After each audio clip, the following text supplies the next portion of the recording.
Hello everybody, my name is Yoki32, and it's important for you to know that I am a coach and not a YouTuber. I coached professional Overwatch before Valorant, and the reason why it's important for you to know this is because most YouTube videos do not prepare you to improve as a player and a teammate, and that's my goal with making these videos. This guide is one of 3. Each of these videos will build on each other and will give you the information and tools necessary to improve as a player up to a professional level. The point of this video is to introduce you to the basics of Valorant. We have to lay down the foundation for everything you need to know so that you can use your prior knowledge to further your understanding of the game. While I would recommend this video to players who are iron to gold rank, players of higher rank should still be able to further their conceptual understanding of Valorant by watching this video. So what is Valorant? Similar to CSGO and Rainbow Six Siege, Valorant is a tactical shooter. It's extremely punishing with one-shot headshots and slow round-based gameplay. So basically the complete opposite of a game like Overwatch that has a lot more time to kill and respawns. The game is attackers versus defenders, with the attacking team trying to plant the bomb on the bomb site and then defend it until detonation, or the defending team trying to deny the plant or defuse the bomb post-plant. It's important to note that from CSGO, the attackers and defender sides are commonly known as T and CT for terrorists and counter-terrorists. So next time you're in a game and you hear somebody saying that they're in T-spawn, you'll know that that means they're in the attacking team spawn.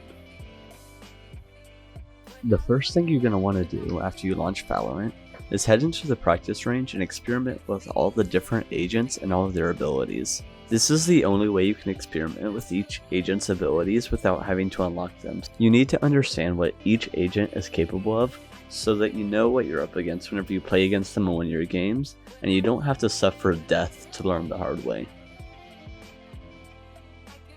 In Valorant, much like CSGO, every weapon has a different recoil pattern, fire rate, and image per second. Additionally, there is movement penalty, which means that the more movement you have, the less accurate your bullets are. However, Valorant has a mechanic that is new to FPS games, but it's similar to how Rainbow Six recoil worked whenever you were aiming down sight. When you stand and shoot, your gun has a set amount of recoil, assuming you're not moving. But if you're aiming down sight, the fire rate and recoil is reduced, while your crosshair follows your recoil.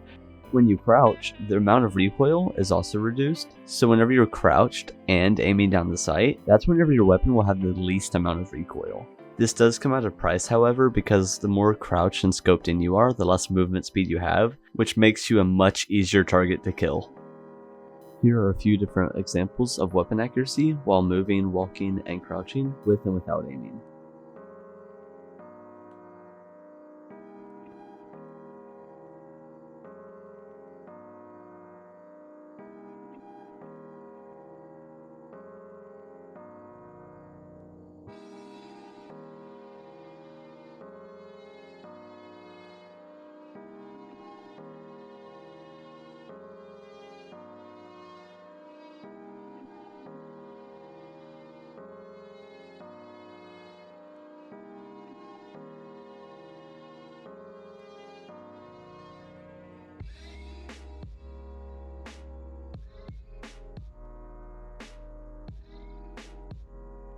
Even if you're standing still, jumping will make your accuracy impossible to aim. The only exception to this is Jett's ultimate. Her daggers go straight no matter how she is moving.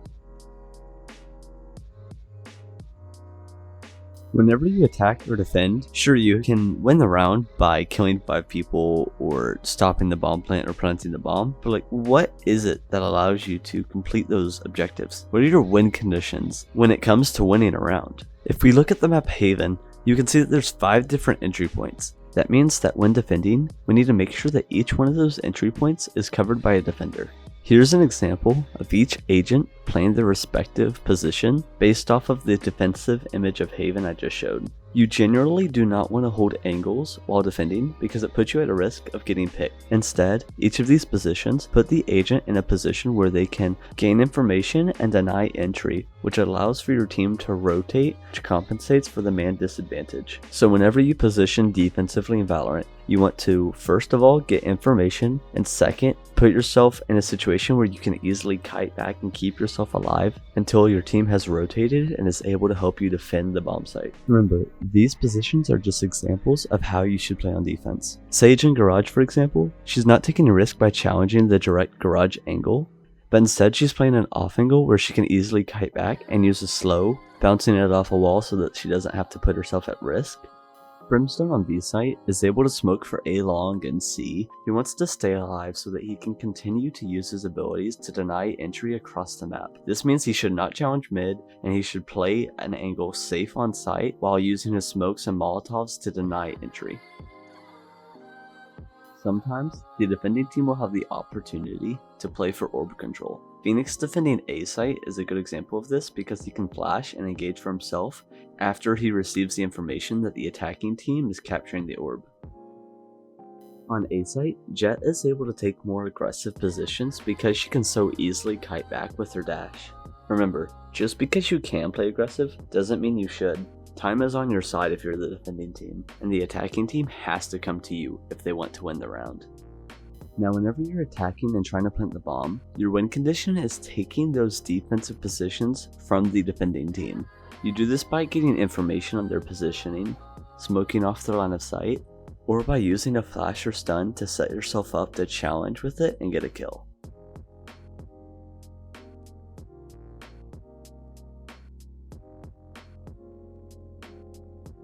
In order for you to be able to frag out on your attack, you have to know how to challenge well and take defensive positions. There are 3 ways you should peek, challenge, and secure positions that the defending team controls. The first is a fast peek, and it looks something like this. You want to use the fast peek whenever the enemy player is holding a specific angle. The next one we'll look at is a face check or shoulder peek. You use this peek to get information on the enemy player's positioning whenever you don't quite know where he is. This could bait out a shot from the op revealing their positioning, and then you're able to re-peek with a fast peek and challenge that angle. The last way to take space is a slow peek, and this is what that looks like. You only want to slow peek whenever you're fighting at super close ranges or if you're clearing an off angle. Let's take a look at how you can use these different peeks and challenges in game. If we look at A site on the map Ascent from the attacker's perspective, we can see that there's 1, 2, 3, 4, 5, 6, 7, 8, 9, 10, 11, 12, 13 different angles that the defending team can hold. But if we go back and look at angles 5 and 6 and 8 and 9, you can see that those 2 angles are on top of each other. That means that if 2 players were in those 2 positions, we would be challenging an angle 2 versus 1. So we need to make sure that we face check those angles to make sure that there's not 2 people holding them. Perfectly clearing all 13 of these angles would look something like this. In game, you can use your smokes and your flashes to remove the amount of effort that this takes, but it is a skill that you need to know and have the ability to practice it as you play. Here's another example, but this time it incorporates a slow peek to clear an off angle.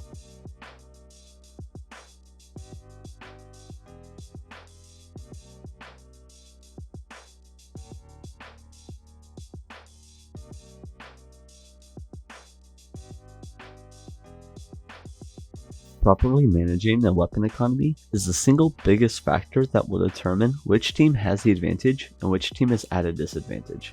You gain money from one of 4 ways: 3,000 for a round win, 1,900 for your first round loss, 2,400 for your second consecutive round loss, and 2,900 for your third consecutive round loss. The loss bonus will reset after your first win. So after you win one, after losing 3, you will go back to a 1,900 bonus. The third way to gain money is from kills. You get 200 per kill, you get 300 for bomb plant. Note, you do not gain money from defusing the bomb, only planting on the attacker side.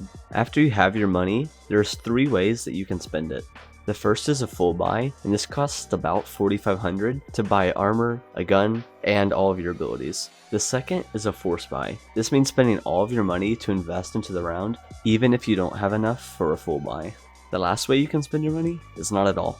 Save it. You want to full save whenever you're at such an economic disadvantage that you need to give them a round in order to allow yourself to have a full buy. The exception on a save round is your abilities. You can buy your abilities as long as you commit not to using them unless you know you are guaranteed value. Since your abilities carry over into future rounds, as long as you don't waste them, you will have them available whenever the round is winnable, which means that you are getting the purchased value out of your abilities.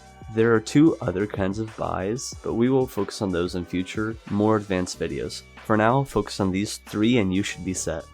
When managing your economy, you want to make decisions that allow for the money that your team collectively has to exceed the amount the enemy team has. You do this by being wise with how you spend your money, the type of buy that you choose. Every time you spend money on weapons or armor, you're essentially gambling that money to increase your team's odds of winning the round. For example, on the pistol round, both teams have $4,000 to share, $800 per player. After the pistol round, one team will likely have close to $4,000, while the team that lost the first round has closer to $2,000. This means that the team that won the first round, not only did they keep their pistols and their abilities that they bought, but now they have twice as much money to spend and invest on the second round. This is why you commonly see the team that lost the first round full save. There's not a lot you can buy with $2,000, so don't buy anything. Take another round loss, and then you'll get the 2,400 round loss bonus, which would put you at enough money to full buy it in round 3. On a later round, if you buy an SMG when you can't afford armor, but the enemy team has full armor, 2 ops, 3 vandals, you're wasting that money because you're extremely unlikely to win that round. So whenever your team is at an economic standpoint, whenever the next round is winnable, make sure your team has the best chances of winning that round. You want to put your team in an economic position where they can win rounds, so make sure that everybody in your team has equal amounts of firepower. Remember, whenever you buy, it's a gamble that your team wins the round, so you get the round win bonus. This is why you see so many high level and pro players buying for their team. Request buys if you have enough money than your teammates, and if you have extra money because you lived the last round and kept your armor and kept your gun, make sure you ping that you have extra creds so that your teammates know that you're willing to buy for them. Unfortunately, in rank play, it doesn't always work as it should. So if your team needs to save a round, but your teammates ended up buying, buy with them because they're still taking a gamble that they're going to make profit off of that money, and you need to go ahead and back them up on their gamble. In addition to weapon economy, your team's ultimate economy can give your team an advantage in the map. The team that invests the most amount of ultimates into one round has the advantage in the round. Therefore, the more ultimates you get per game, the more rounds that you should win as a result of your ultimates. You can get ultimate points by getting kills, orbs, and by planting or defusing the bomb. Note that now only the person who finishes the bomb defusal gets the point. Once you get your ult, you should immediately begin planning for how and when you want to use it, because each kill and each bomb plant or defuse you get while having your ult ready is wasted value. This doesn't mean rush and waste your ult, but do not spend the majority of the map holding on to it waiting for the perfect opportunity either. The sooner you can use your ultimate effectively to gain an advantage and then immediately begin farming your next ult, the better. Because your ultimate is value, and the more value you get in a round and game will equivalent to more wins. The final factor when determining how to win Valorant games is your team composition.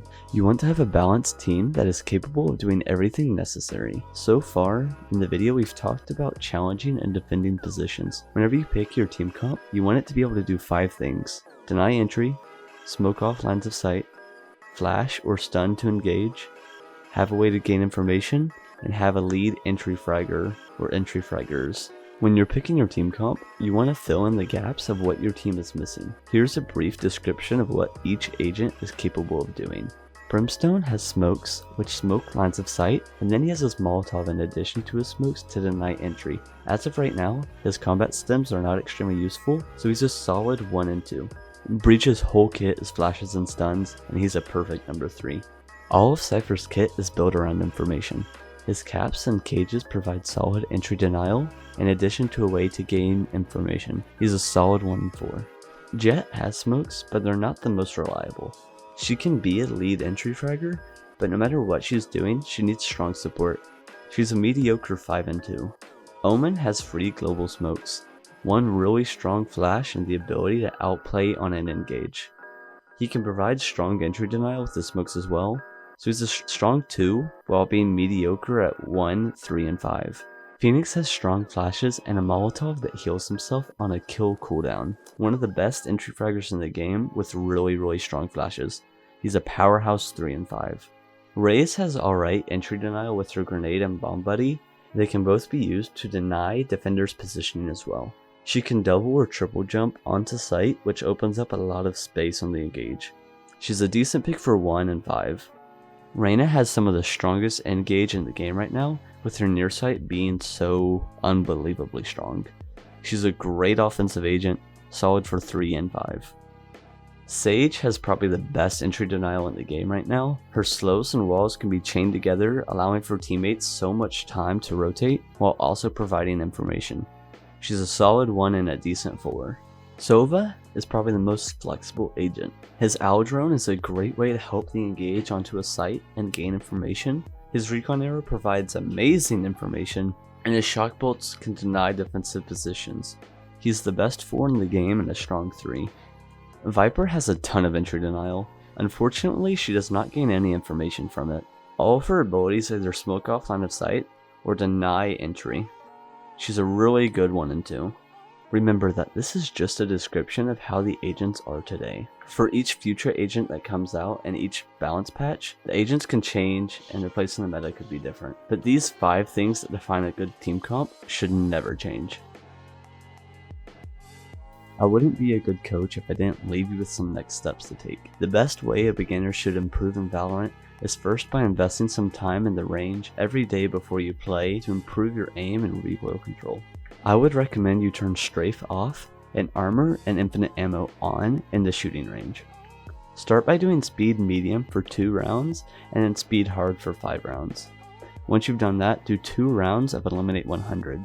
You can practice your strafing between shots for one of those 100 rounds. Once you're done with that, turn off infinite ammo and walk over to the big bullseye. Set the distance to 10 meters and practice your recoil control with a weapon of your choice. This is a good way to memorize and learn to control your recoil better. In addition to these drills, play a ton if you're serious about improvement and potentially playing professionally. You'll need to perfect your aim and perfect your ability to challenge every defensive position in the game. Set goals for yourself. A good example of a goal is I never want to die without getting a kill. A bad goal would be, I want to have the most kills on my team. Because if that's your goal, you're going to play more aggressive whenever you should be playing passive, which is not a good thing. Otherwise, have at it. Hey guys, thank you for watching all the way to the end. Hopefully you were able to learn a thing or two, and that this video is able to provide you with some insight on how to play Valorant. I would like to spend the last few minutes of the video sharing with you the most important part of my daily life. I believe that God is calling each of us to do something great. In Jeremiah 29:11, God says, "For I know the plans I have for you, declares the Lord. Plans to prosper you and not to harm you. Plans to give you a hope and a future." I know times are rough right now with coronavirus and all the civil unrest in the United States, but God is bigger than all of that. Our Creator wants us to trust Him and the plan that He has promised to us. God says that His plan for us is for our own prosperity and to give us hope. He knows what our future looks like, so I encourage all of you to lean into Him. Trust the one who has a good plan laid out for our lives. But hey, I love you guys. The subscribe button is right below the video, and so is my coaching Discord, where I help aspiring players free of charge. Thank you all for watching, and God bless you.